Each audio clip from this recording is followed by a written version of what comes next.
What's up, you guys? Sean Ross Sapp, managing editor at FightfulWrestling.com. It is time for Sands of Time. And it felt like those sands were slipping away very, very slowly. Now, I know some of you didn't watch the show for moral reasons, and that I understand. Fortunately, don't feel bad about watching this show. It keeps you from having to watch what we just did. And all of our proceeds today from monetization and from Super Chats are going to Sammy for Syria and the Equality Federation. So don't feel guilty about donating to this show. All of your money and your views, your clicks are going to a good cause.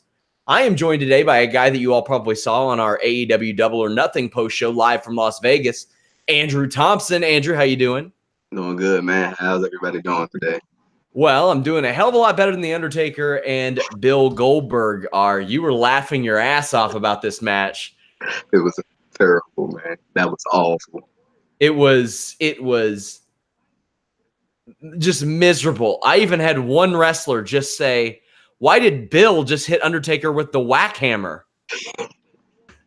Like, these are people who were there. Jesus. Oh, we're going to get into it. That's going to be something. Let me tell you what.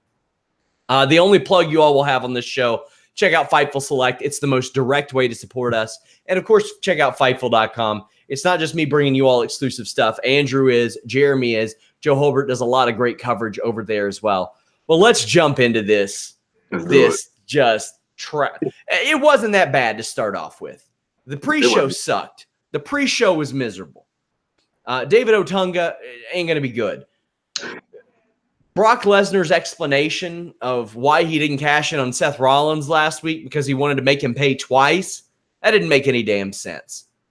And I don't know about you, Andrew, but I got real tired of hearing the equivalent, if not exceeding, WrestleMania. Yeah, I don't know why they keep trying to consistently compare the show to WrestleMania. It never makes sense. It never makes sense. It never works. It's just not good. But we had the Usos versus the Revival. That was pretty good.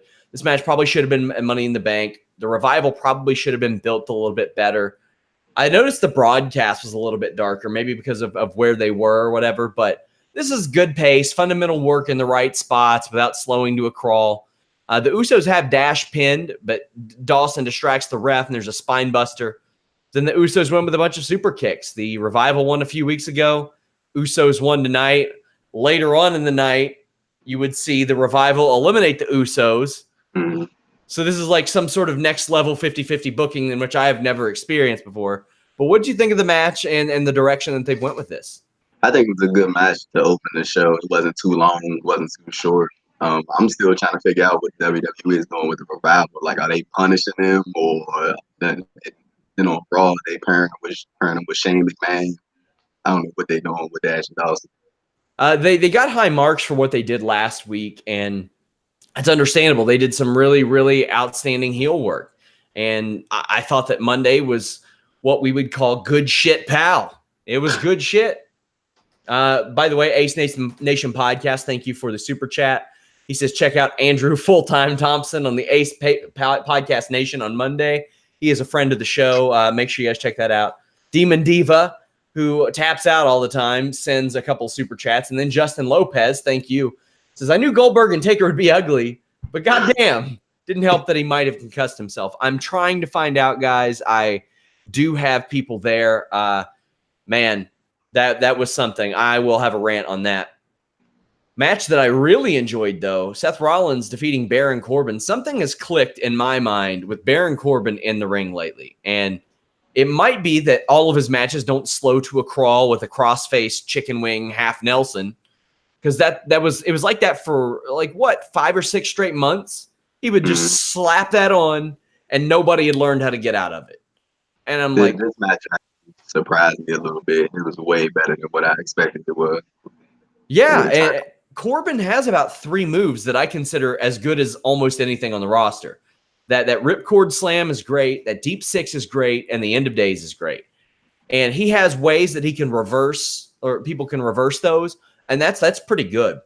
I thought that he worked the injured ribs of Rollins really well. I thought that that was something that they had to approach. Nobody thought Baron Corbin was going to win this, so you had to go the route of Seth Rollins having the injury, Andrew. Yeah, for sure. I like the way they put this match together. Baron Corbin, like, I don't know what it is about him, but I've actually become more of a fan of his over the past couple of months. I think because he's like one of those last, I don't want to say true heels, but he's one of those last guys that can actually draw heat in the company. So, yeah. People always, they'll ask me, why does Vince McMahon like Baron Corbin so much? Well, I get the feeling Vince doesn't watch a lot of stuff back. He's probably sitting right there in Gorilla, and that's where he gets his reactions. Mm-hmm. And when you are there live, you will understand why Baron Corbin is in favor of Vince McMahon. Because these people go crazy for him from a heel perspective, and they boo him. That's just how it works live. Rollins did a series of suicide dives. I loved Corbin's belly-to-back suplex. There are counters out of the boss man spot and the end of days. And I loved this match until the last minute. This last minute made Baron Corbin look like a complete moron. Like, why would they do that? He went out and grabbed a chair, then argued with the ref, then did the thing where he's intimidated by this ref and got rolled up. This made him look like an idiot, Andrew. Yeah, they always seem to do this to Baron Corbin. I mean, I feel like they just came up with some, I don't want to call it last minute, but some last minute spot to have Seth Rollins go over. Yeah, it's just it doesn't work. It doesn't work to make your heel, to make anybody look so stupid in such a high stakes situation like this. The ref getting involved, all right, okay. But Baron Corbin attacks after the match, lays out Seth Rollins with the end of days. Brock Lesnar's music hits, and he comes out. And I thought this was just a phenomenal post-match segment because there are a lot of questions that came of it. Brock Lesnar comes out, and Heyman trips and drops the briefcase, which allows Brock to get punched right in the penis. And Rollins just destroys Lesnar with the chair and does the curb stomp onto the briefcase. What'd you think of this this post-match beatdown? So out of all the teases that they've done so far with Brock Lesnar, I think this was the best one because Paul Heyman played it off so good because it was like for a split second, I thought he actually tripped because I looked at it, I was like, oh my God, I know he did not just fall. And I realized, oh, they did that to set it up. And I think it played out well. People are having a little trouble hearing you clearly, so try to speak up a little bit, a little closer into your mic if possible, even if you got to hold it up a little bit. I just love this post-match. It was fantastic. It gave Brock Lesnar a little bit of comeuppance that he doesn't always get. Like, he gets it here and there, but not always. I want to thank Joseph Farley for a major super chat. He says, glad to spend the hour I have free getting the recap of something I didn't care to watch and to support good causes. Reminder, this is going to Sammy for Syria and the Equality Federation. David says, I'm still watching the main event. Oh, boy. Had to give a super chat towards the Sammy fund. Thank you. Hannah Moore says the show just ended and they're off to the flight back home. Yes. So a thing that I wanted to ask you, Andrew, why did R-Truth get on the flight? I genuinely don't know. But I do want to say that 24/7 segment that they uploaded to the YouTube channel was fantastic. Yeah. Great stuff. Great content. I just don't know why the man got on the plane. He wasn't booked for the show. He was still hiding in the bathroom last time I checked. He probably never got off the plane. That was wild. So we'll talk about a news piece that dropped today. I had mentioned earlier this week, it was revealed that Renee and Natalya were heading over, but I broke the story on Fightful Select that Alexa Bliss was also heading over, and there was hopes that they could do a match. Now, this is another thing we reported on FightfulSelect.com. Subscribe today.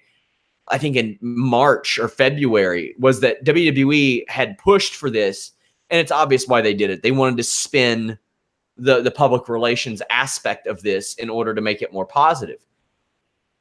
Part of me was like, man, I wish they just filmed Alexa or Natalya winning the 24/7 backstage. that would have been a good idea too. But I do want to slightly applaud WWE for flying Natalya and Alexa Bliss out there and just taking a chance just to see what could happen because you never know. Yeah, they were trying. They were trying. I hope that Alexa and Natalia portrayed Undertaker's druids at the end of the show. I hope they performed in some capacity. Intercontinental title match. This was a good one. Demon Finn Balor against Andrade. I'm not really all on board with the Demon character. It's cool. I like the music and the entrance. I just don't know why he does it or why he doesn't do it. The one thing I've learned about the Demon character, it's like it's attractive. I see why people like it, but at the same time, it's like Finn does the exact same thing that he does when he's just a regular Finn Balor. The only thing that's different is maybe he throws in a power bomb. Like, that's about it. I think it should be like completely different wrestling styles. I mean, it's a little bit different than Christopher Daniels and Curry Man, but it should be like Colt Cabana and Matt Classic. Whenever you throw on the hood, you're a little bit different. But man, they beat the crap out of each other. Definitely did. The only thing about this match, I mean, you know, the crowd really wasn't that into it from what I can tell, but Finn and Andrade went out there and tore it down. Yeah, they did. They knocked the shit out of each other. Balor switches up that with a Bloody Sunday. Okay, I do have to give him credit. That top rope impaler, that ain't something Finn Balor does. That was nice. Woo! That was nice. Anybody who watches this show knows I'm a fan of the impaler. I used the impaler. I love that move. I think at first Andrade was setting up for that springboard Hurricanrana, but I think he kind of caught on the top rope, so they had to make a quick adjustment. And Finn just was like, "I'm gonna just try this," and it worked out well. It was really good. My only qualm with this match is we saw a sling blade in the second straight match. Rollins probably should have laid off that in his match because it is Balor's move. Andrade plants the Demon with a hammerlock DDT, but I don't think the crowd knew that was his finish. I'm not sure exactly how that went, but Balor got the win. This was probably the best match of the night to me. I thought that they just tore it down and they did great. Yeah, they did good. I mean, I think the way to go from here is you got to get that belt on Balor and put it on Andrade at Stomping Grounds. Yeah, I would be okay with that. Andrade needs something. And I mean, the thing is, if he spoke English, which he's been working on, that's the main thing. That's what I've always been told is Vince's holdup with him. King Junie says, thanks for the review and Sammy's fund. Reminder, guys, all of your donations do go to Sammy for Syria and the Equality Foundation. So thank you for all of those. Up next, Shane McMahon defeated Roman Reigns. McMahon was just damp. He was just moist coming out there.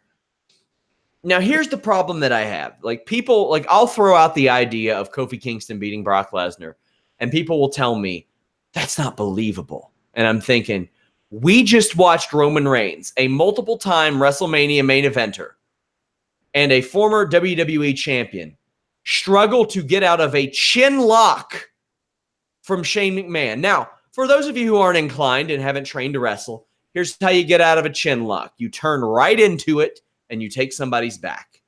Or you sit out. You base and you sit out.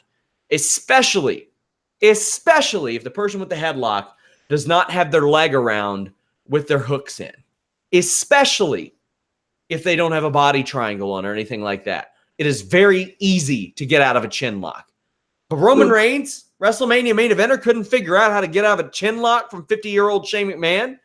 That's unbelievable. The one thing I want to know is, how do you have Shane go over Roman, but you couldn't have Drew go over Roman out of the 5 or 6 times that they faced coming out of WrestleMania? Couldn't. Yeah. Shane McMahon is the most protected wrestler on the heel side of things. And from a creative aspect, he has more going into him than I think anybody but Lesnar. The difference is I'm really enjoying the Lesnar stuff, and I'm not enjoying the Shane stuff. I do want to ask you, what do you think they're going to keep using Shane after this? Or you think this is it? I think they're going to keep Shane strong. Somebody's going to beat him at SummerSlam, and it's going to be big. It'll be big. I will say that chop block in midair from Shane was amazing. Nice. That was nice. Roman took that fantastically. Roman did a good sit-down powerbomb, takes out Drew outside, and Superman punches Shane off the top rope. But then Drew squeezes in, hits a Claymore. That's a wrap. Oh. This wasn't great. There were some good spots, though, I thought. And then Shane gets his big power moment. And then tomorrow we're going to see him on Raw trash talking, SmackDown trash talking on the road to SummerSlam. I would really like to see somebody that needs it beat Shane McMahon. Here's the problem. What does beating Shane McMahon really mean? It does nothing for anybody, honestly. If it's a mid-card guy who overcomes Drew and Shane, that's something. But if it's just Roman doesn't need that. I mean, if they want to, you could always take the out of using that to turn a last babyface. But yeah, there are a lot of ways they could go with it. I mean, I just hope they do something.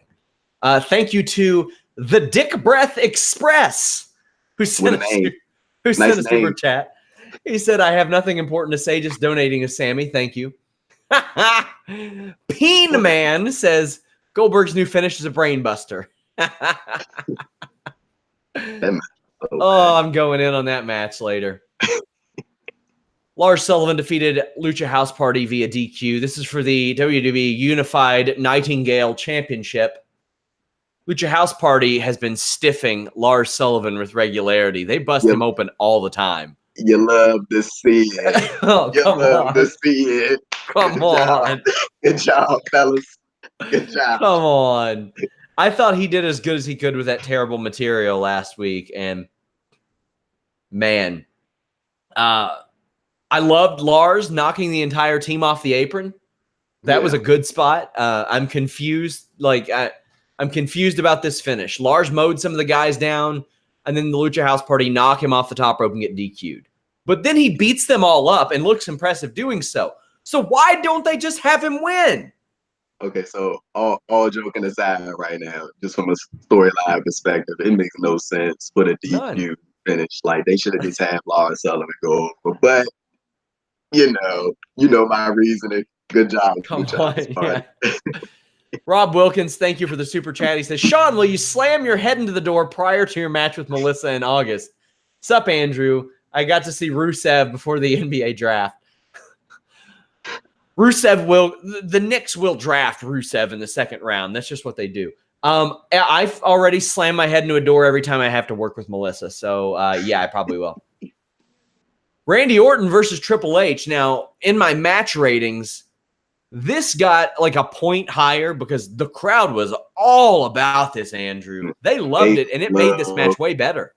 They love Randy Orton specifically. Like, every Saudi Arabia show, Randy is the biggest pops. It's like Bret when Bret went to Africa, and like Bret Hart just had this huge fan base like everywhere else. Like Bret would go to South Africa, bam, huge following there. Randy Orton's like super over here. You got to keep going to the Randy Orton well if you're in Saudi Arabia for a couple of reasons, Andrew. One, he doesn't give a shit about the politics. He's going over there anyway. He's not going to take some big political stand. He's going. So if I'm them, I put Randy Orton against Superstar every time over there. I would even run a Randy Orton winning streak in Saudi Arabia. Make him an attraction there if he's this over. Yeah, he is an attraction. And just about this match in general, this was way better than what I expected, especially for what it was. This was like, you do a big move, you wait about a minute, you go back into another one, and it worked. It was exactly what this crowd wanted.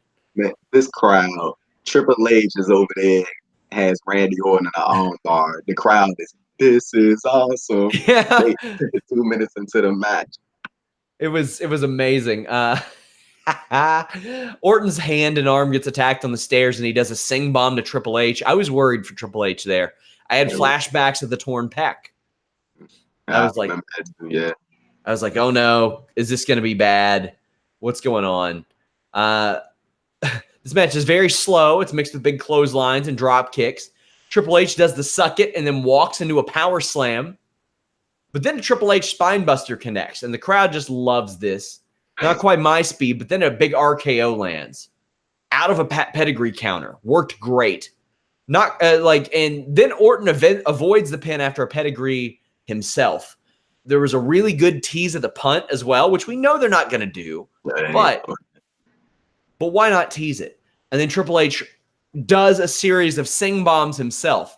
That was probably my favorite part of this match. Triple H going to that well and giving Randy Orton a taste of his own medicine.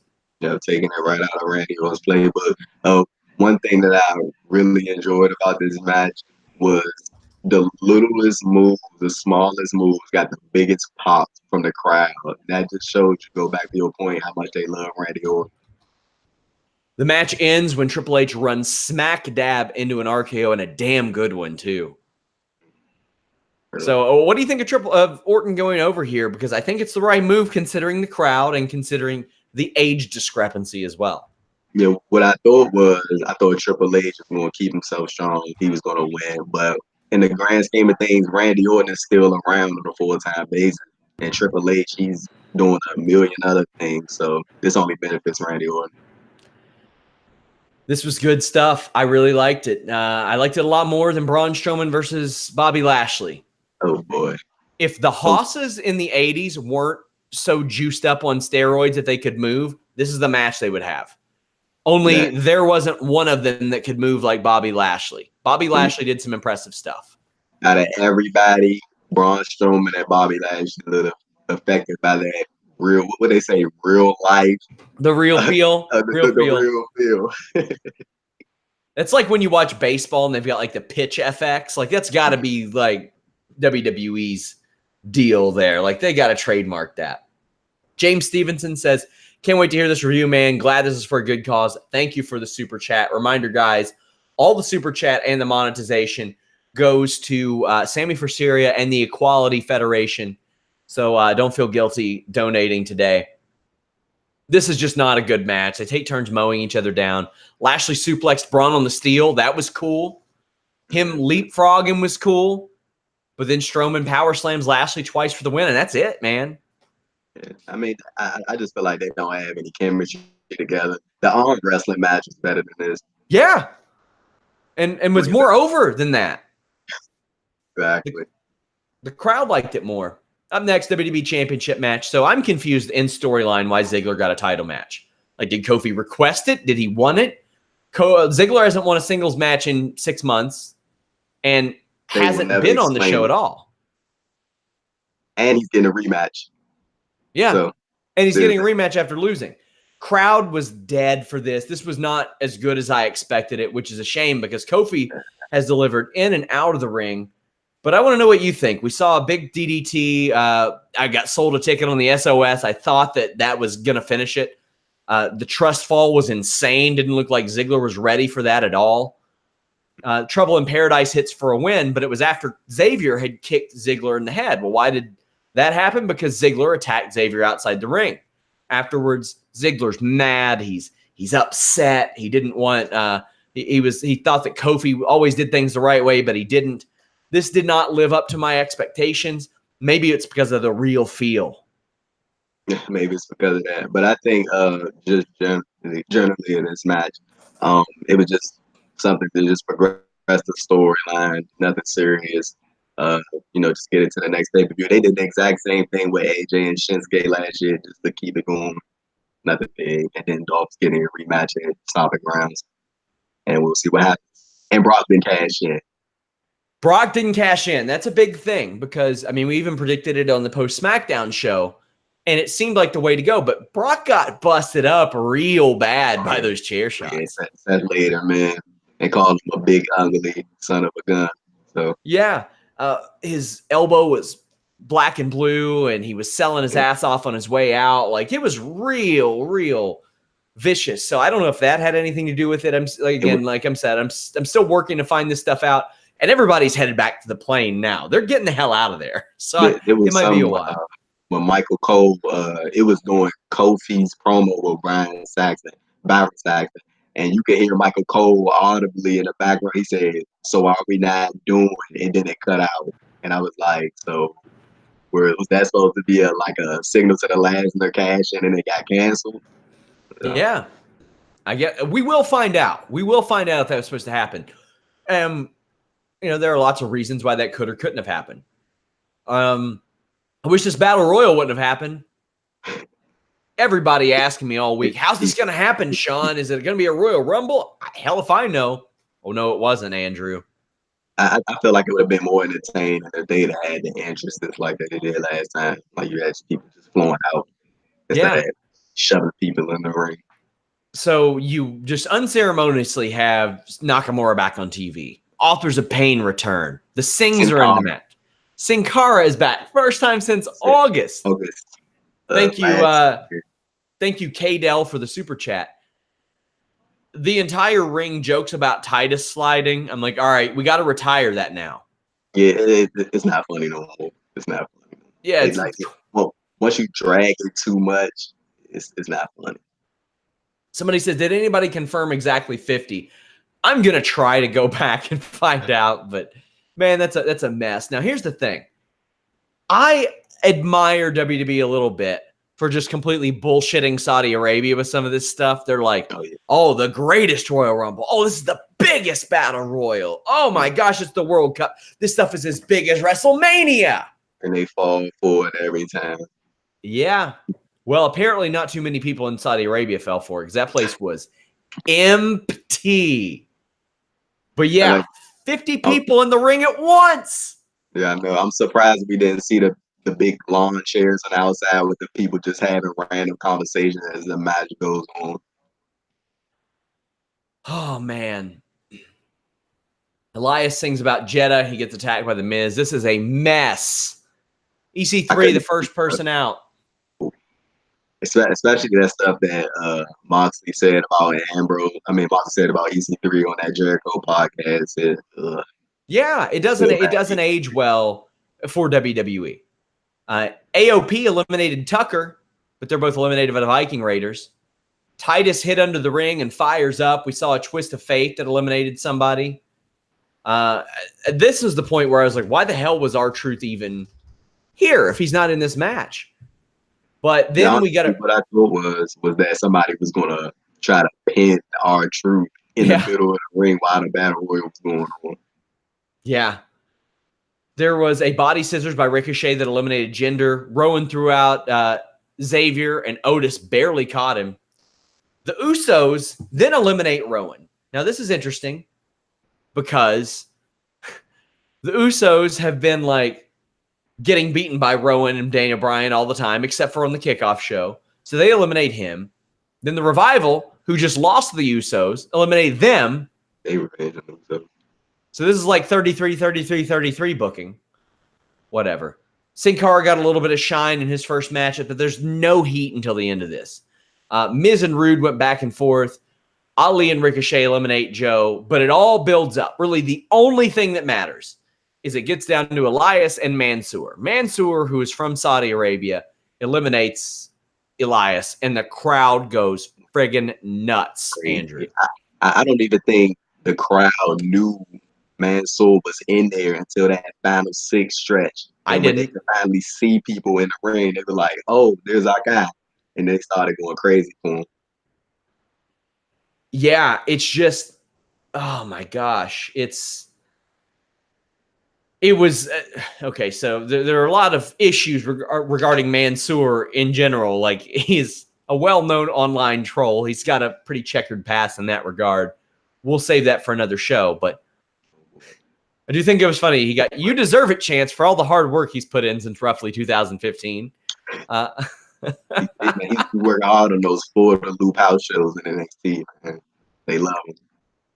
And they had that moment between him and Mustafa Ali at the end. I don't know what that was about, but it looked cool for the moment. Yeah, they shook hands. He cut a good promo. I thought his promo was really great. That was a good promo. But you got Mansoor, who, deserves it after his, I think he's had 120 matches. So what does he get from this? Nothing. His moment. A win. I thought he'd get something. I thought he's gonna get like a big belt or something. Some reward for his victory. Yeah, that's it. That's all he gets is his moment.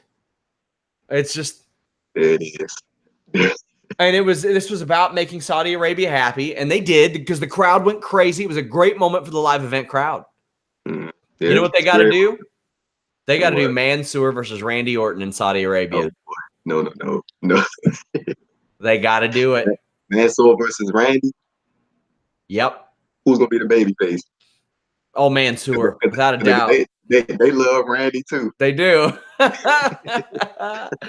It'll be their Hogan Warrior from WrestleMania 6. Yeah. Thank you so much, Chris M. A $50 super chat. He said, just got home, but assume this is the usual great coverage of a horrendous show. Thank you. Austin Daniel says, enjoying the review. Here's my donation. You guys rock for doing this today. Yeah, guys, this isn't the type of show. I didn't want to cover this, but it is the job. And me and Andrew have to cover stuff that we don't want to cover all the time or don't like covering. The best way that I see to combat that is to at least give what we're doing to a good cause. And Jimmy Van signed off on this, so lots of credit to him for doing that as well. Main event time. Oh my God. This is so bad. Like, who okayed this, man? This was so bad. The so promo bad. Was good. The promo was good, like going into it. The package, that was real good. But the match, Undertaker is out second. Goldberg's out first, and Goldberg's dumbass had headbutted something again backstage. Why does he do that? Like everybody will say, "Oh, it's to get himself amped up. It's to get himself this. It's to get himself that." He hurt himself doing it before. Here's the thing. Here's why I think that's bullshit, and I think it's stupid for a man who goes out there and says, "Oh, I'm all about my family. All about my family." Yeah, give yourself some fucking CTE, homeboy. That's real good, real smart. That shows that you care about your family so much because you got to get so amped up for this match that you just crash it into your head. You got to do it. Otherwise, it's not the money. The money doesn't motivate you. The fact that you flew your fucking kid and your wife all the way to Saudi Arabia isn't enough. You got to run your skull into something? I never understood the purpose of him doing that. It never made sense to me. I'm like, bro, all you're doing is hurting yourself. Like, nobody is buying into the character aspect of you smashing your head into whatever he came up in Andrew. He came up in 1997 WCW. He's not from fucking UWFI. He didn't fight in Pride or Glory or anything like that. And I get it, man. The guy's a tough son of a bitch and still trains, but Jesus. Let's get into the match. Spear. Undertaker kicks out and sits up. And I was like, damn, good pace. It's going to end in 2 minutes. Can we get into that? Was that a knee bar that he tried to roll into? He tried. And Undertaker tried to like kick him into position and try to make him put the hold on right. And Goldberg was like, okay, I'm just holding onto his leg. Oh my God. He then goes into the post real hard, way too hard. Keep in mind, these are posts that WWE, I don't know if it's the new style post, but they did it so people wouldn't get busted open by them. Mm. And he busts himself open because he just got to do it. You just got to do it. Oh, well, what that do? He came out there already, like halfway busted open right from that, whatever he did on his way out. Then the guy eats a choke slam and is so friggin' heavy on the tombstone. It's hard for me to see who you blame that on because it was scary. And despite the rant, Andrew, I'm thrilled that Goldberg was okay and wasn't paralyzed on that tombstone because he got spiked. Definitely. Like I think after that first tombstone, they should have just, called it a match. But Goldberg looked like he insisted on finishing out. Well, he had a spear and what I will call the slack hammer for 2. That was one of the ugliest goddamn jackhammers I have ever seen in my life. The brain buster, right? The brain buster. Brain buster. Goldberg is as bad as he ever was. I thought when he first came down, like when he first lifted Taker up, I could tell he wasn't getting the full rotation. And I thought he dropped Undertaker right on his head. I was like, good Lord. there are people who will defend this match, and they are dumb. You can't. So it was bad. Undertaker tries to tombstone Goldberg, but instead of doing it the normal way, he tries to do the back bend out of it. Well, here's the thing. If you don't bend at least a little bit, you're going to fall flat on your back. And that's what happened. Goldberg, when it was getting reversed, didn't give any bend, didn't give any flexibility.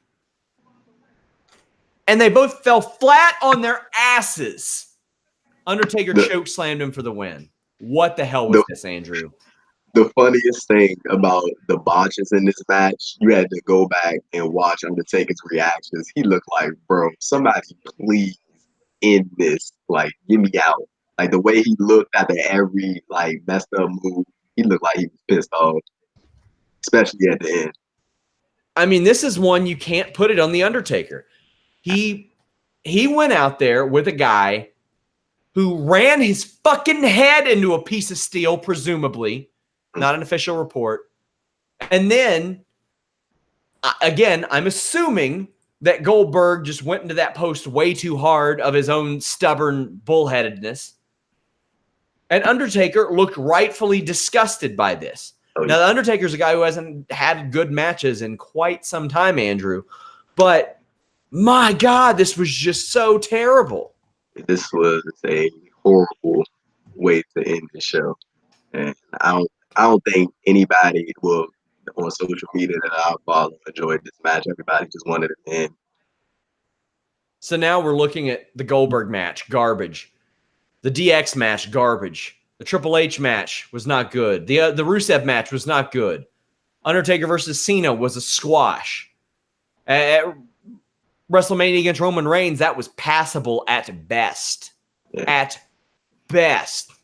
The Shane McMahon match, outside of the spot, was not good. They faced Bray Wyatt and Luke Harper, and it wasn't even good. The last good match that I remember The Undertaker having was 4 years ago at Hell in a Cell against Brock Lesnar. Yeah. So you got to wonder that. And the thing is, the Goldberg match with Brock Lesnar ruled. That was everything it needed to be in 4 or 5 minutes. Quick to the point. Yeah. Quick and to the point. Quick and to the point. And that's not what this was. They tried to get too cute with it. They didn't need to get cute with it. Spears. Exactly.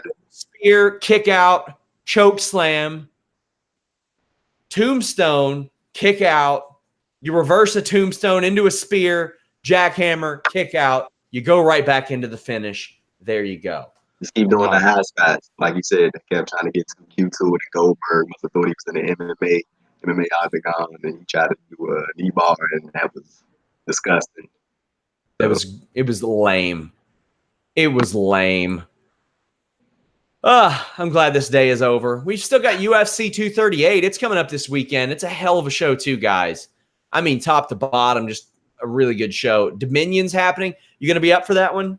Oh, yeah. Shall we make Dominion picks? Shall we make Dominion picks? Let's go ahead. Let's go ahead and do that. We've got a few more minutes. Let's go ahead and make Dominion picks. I'll pull up the show, pull up the card. That's a good idea. Now, here's a funny thing. I had people who were trying to dunk on New Japan that were saying, oh, why'd Moxley get a title shot? You were complaining about Ziggler. Well, first off, let's talk about this.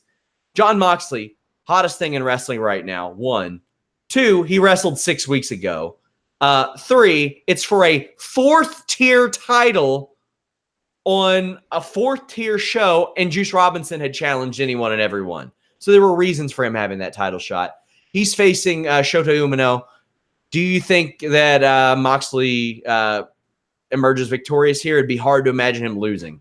Yeah, man. I'm praying for poor Shota, but I'm pretty sure he's gonna come out there and fight. He had a real good performance in the I think he was in the Best of the Super Juniors. He had a real nice performance, but Mox's gonna kill him. We also have Kojima against Takagi. If you guys missed it, our boy Jeremy Lambert talking to all these guys, talk to Kojima and Nagata. Who's out there interviewing New Japan guys? Nobody but us. Nobody but us. Takagi's winning this. Oh yeah, for sure. I think they gotta keep building up Shingo because he lost in the Best of the Super Juniors finals, and you gotta keep him strong because he went undefeated all the way up until he lost to Osprey. And he is a future. I don't know if he's a future top guy in New Japan, but he's a future main event guy in New Japan. He is amazing. Sure. Yoshihashi and Liger against Suzuki and Zack Sabre. Oh man, I got Sabre and Suzuki. You know who's winning that one. What I don't understand is why they don't just have Suzuki and Zack Sabre in the heavyweight tag team division and win the titles. I never understood. I don't know why they don't just combine those two divisions, the tag divisions. They need to. We have Taguchi, Juice, and Tanahashi against Bullet Club's combo of Ishimori, Chase Owens, and Switchblade. Who won the other day again? Was it Switchblade or Tanahashi? Switchblade. Okay, I think they'll go 50-50 here, and Tanahashi will end up winning. I go that too. Yeah. Dragon Lee versus Will Osprey. I don't know how you don't give it to Will Osprey. He is maybe the best wrestler in the world right now. But, you know, everybody's like, oh, is Hiromu coming back? Man, you took the words right out of my mouth. But, I mean, it's like such a perpetual thing. Like, everybody's every major show is Hiromu coming back. Mm-hmm. But, I mean, if that was to happen, the Dominion would be the perfect time for that to happen. Like, Dragon Lee defeating Osprey and then Hiromu coming out and, like, you know, the Dragon Lee's the ones that injured him. I don't know, purposely blame him, but, you know, that happened to Dragon Lee. Yeah, that's the thing. That's the reason why I would say maybe Dragon Lee is because they can run that program. But, man, Will Osprey is a hot hand right now. Yeah. We have Guerrillas of Destiny defending against Evil and Sonata. It's a toss-up to me. But a lot of people seem to think that Tama Tonga might hit the bricks eventually. Really? Yeah, that's what I mean. That's a lot of wrestlers tell me that they think that Tama Tonga will kind of see what his worth is. But I don't know that for sure. That's just chatter. That's just like gossip, honestly. He seems like a New Japan guy through and through. Like, that's his home.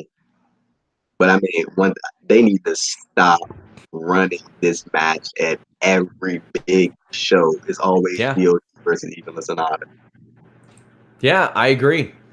Up next, we have Taichi against Tomohiro Ishii. I am not a Taichi guy. I'm Taichi at all. I have never been interested in him.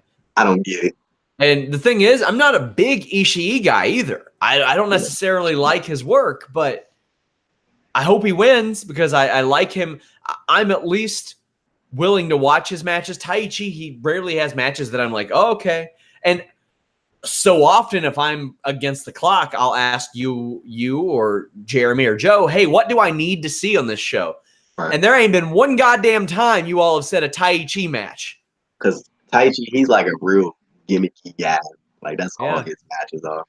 But in terms of this match, I think Ishii's going to win. And then, you know, they're going to probably build some program with him and Goto. Yeah, Goto, I do enjoy Goto. Kota Ibushi, Tetsuya Naito, IC title. That's a hell of a match. I think it's going to be a toss-up. I can't even predict who's going to win this. I don't know what they're going to do. I mean, you could always take the belt off Kota and have Kota go to the challenge for the IWGP Heavyweight title. That's the thing. Kota can do anything. I mean, literally anything you want Kota to do, you can. And the fact that he's committed to New Japan now, that's a big step. That's the big one for me. So, yeah, that is a toss-up to me. Okada versus Jericho isn't necessarily a toss-up to me, but I know New Japan is saying, oh, we're just using the guys that we're allowed to use from All Elite Wrestling.